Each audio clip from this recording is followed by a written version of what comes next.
Have you ever been lost and needed to find your way? Yes, most people have. But imagine being on a big ocean, with no land around you, no phone, no map. That sounds very scary. How did people find their way? For a long time, they used the stars and the shape of the coastline. But there was a big problem. What was the problem? What happens when it is dark and cloudy? You cannot see the stars. You cannot see the land. Then you are completely lost. Exactly. But one small tool changed everything. It is simple. It fits in your hand, and it always points north. The compass. Yes. Today we are going to learn the story of the compass. It is a story about discovery, adventure, and human curiosity. It starts thousands of years ago in ancient China, and it takes us all the way to satellites in space. I did not know the compass had such a long history. It is one of the most important tools in human history. So let us begin. So where does the story of the compass begin? It begins in ancient China, more than 2,000 years ago. People found a very special kind of rock. It was called magnetite or lodestone. What was special about this rock? This rock could pull pieces of iron toward it. It had a natural magnetic force. People thought it was magical. That must have seemed very strange to them. Yes, very strange and very fascinating. They did not understand why it worked, but they knew it was powerful. So did they use it for navigation right away? No, not at all. In the beginning, they used it for something very different. They used it for fortune-telling and for feng shui. What is feng shui? Feng shui is an old Chinese belief about how to arrange spaces, like homes and buildings, to bring good luck and good energy. Direction was very important in feng shui. South was considered the most important direction. So the compass pointed south first, not north? That is right. The early Chinese compass pointed south. They called it the south-pointing spoon. It was shaped like a ladle, and the handle always pointed south when it was placed on a smooth surface. A spoon that points south. That is interesting. Later, they discovered something even more useful. If you take a thin iron needle and rub it on a lodestone many times, the needle becomes magnetic. Really? Just by rubbing it? Yes, the magnetic force transfers to the needle. Then you float the needle on water, and it slowly turns and points in the same direction every time. That is the first real compass. Yes, a small needle floating on water. Simple, but revolutionary. This small discovery would eventually change the entire world. It is amazing that something so simple could become so important. That is the beauty of discovery. You do not always know at the beginning how powerful something will become. So the compass started in China for feng shui. How did it become a tool for sailing? Over time, Chinese sailors began to use the magnetic needle on their ships. They realized that if the needle always points in the same direction, you can use it to navigate even when you cannot see the stars. That must have been a huge change for sailors. It was enormous. Before the compass, sailors used to stay very close to the coast. They followed the shape of the land because they were afraid to go too far out into the open ocean. Because they would get lost? Yes, if the sky was cloudy or foggy, or if it was nighttime, they had no way to know which direction they were going. Many ships were lost. Many sailors died. So the compass made sailing much safer. Much safer and much more confident. Now sailors could move away from the coast. They could sail in fog. They could sail at night. The direction was always clear. How did the compass travel from China to the rest of the world? This is a very interesting part of the story. The compass traveled through trade routes. Merchants and traders carried goods and ideas between China, the Middle East, and eventually Europe. So the Islamic world learned about the compass from Chinese traders? Yes, Arab sailors were very skilled navigators. When they learned about the magnetic needle, they adopted it quickly and improved it. They mounted the needle on a fixed point so it could rotate more freely. That sounds like a more practical design. Much more practical. And from the Islamic world, the technology spread to Europe around the 12th and 13th centuries. And what happened in Europe when they got the compass? European sailors had been limited for a long time. The Mediterranean Sea was manageable, but the open Atlantic Ocean was terrifying. With the compass, a new era began. The end of the dark age of navigation. Exactly. Sailors no longer needed to wait for clear skies. They could plan longer journeys with much more confidence. The ocean was no longer just a wall. It became a road. A road that went everywhere. A road that went everywhere. And people were ready to follow it. So with the compass, sailors started making bigger and bigger journeys? Yes. The 15th and 16th centuries became known as the Age of Discovery. Explorers from Portugal and Spain set out on voyages that nobody had ever attempted before. Like Columbus? Yes, Christopher Columbus is one of the most famous examples. In 1492, he sailed west from Spain trying to reach Asia. He had a compass with him the whole time. Did the compass work well for him? It worked, but Columbus noticed something very strange during his journey. The compass did not always point to the true north on the map. Wait, the compass does not always point to real north? This was a shocking discovery at the time. True north is the geographic North Pole, the top of the Earth. But the compass needle points to the magnetic North Pole, which is in a slightly different location. So there are two norths? Yes. The difference between them is called magnetic declination. And, depending on where you are on Earth, this difference can be quite large. That must have caused serious problems for navigation. It caused great confusion at first. Sailors could not understand why their maps seemed wrong.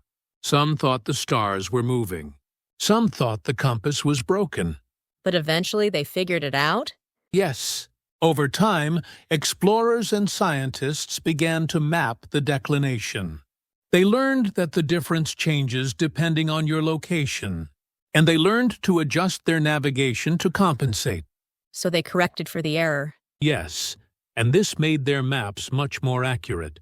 Vasco da Gama used this knowledge to sail around the southern tip of Africa and reach India.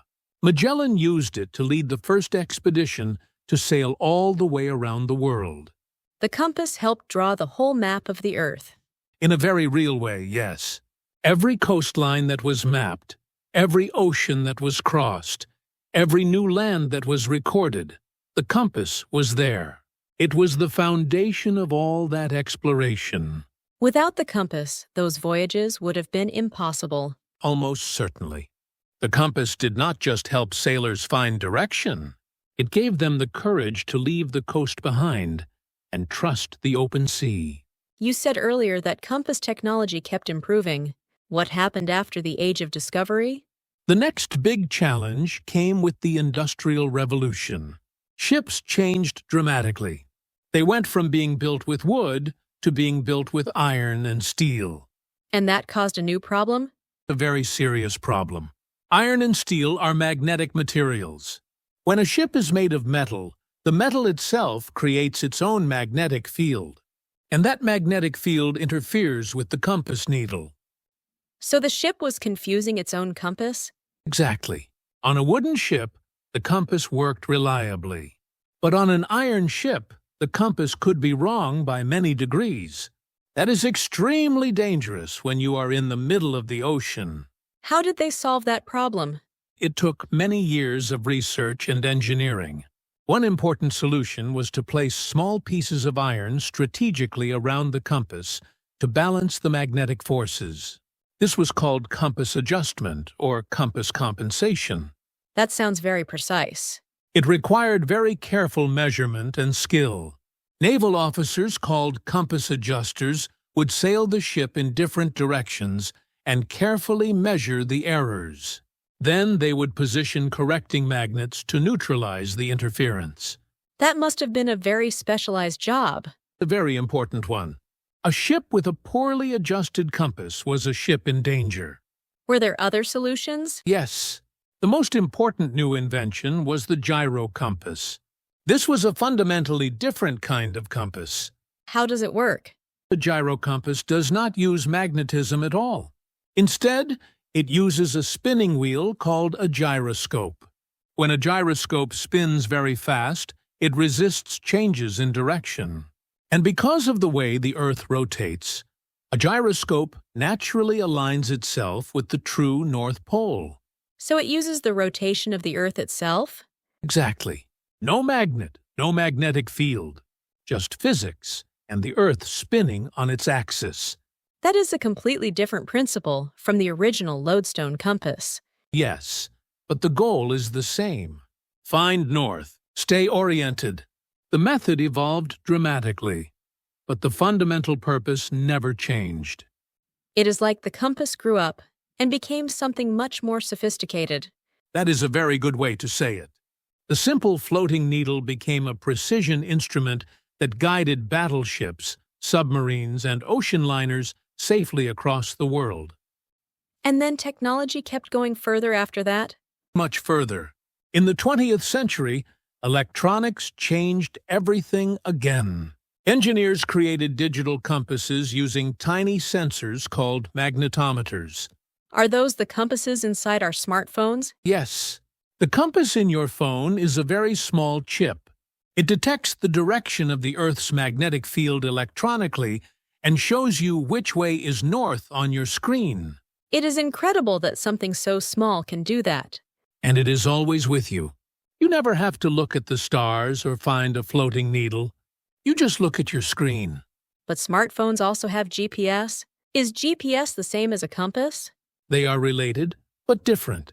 A compass tells you which direction you are facing. GPS tells you exactly where you are on Earth. How does GPS work? GPS stands for Global Positioning System. It uses a network of satellites orbiting the Earth. Your phone receives signals from several satellites at the same time. By calculating the time it takes for each signal to arrive, your phone can figure out your exact location.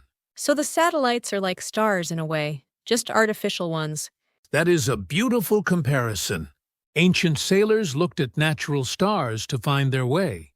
Modern technology uses artificial stars that we put into the sky ourselves. And GPS is used in so many things beyond phones. Everywhere. Airplanes use GPS to navigate across oceans. Ships use it to find safe paths through dangerous waters. Emergency services use it to find people who are in trouble. Farmers use it to guide their machines in the fields. Even spacecraft use it? Spacecraft use even more advanced systems. Deep space probes use their position relative to stars to navigate. In a way, it goes back to the very beginning, using the stars to find direction. So from a stone in ancient China to satellites in space. The line is continuous. Every step built on the one before it. The lodestone led to the needle. The needle led to the compass card. The compass card led to the gyro compass. The gyro compass led to the digital sensor. And all of it together led to GPS and beyond. And through all of it, the basic question is always the same. Always the same. Where am I, and which way do I need to go? I never thought something as simple as a compass could have such a long and important story. That is true for many great inventions. They start small. A strange rock, a floating needle, a simple question. And then they change the world. The compass helped humans cross oceans they had never seen. It helped them draw maps of places they had never heard of. It connected civilizations that did not know each other existed. And today it sits inside our phones, helping us find a coffee shop or a new friend's house. The scale is different, but the meaning is the same. To be lost is frightening. To find your way is a relief. That feeling has not changed in thousands of years. The compass is really a symbol of human curiosity and courage. Yes, it says that we do not want to stay in one place. We want to know what is beyond the horizon. We want to explore. We want to understand. As long as we keep asking where to go next, the compass will keep pointing the way. And the story will keep going.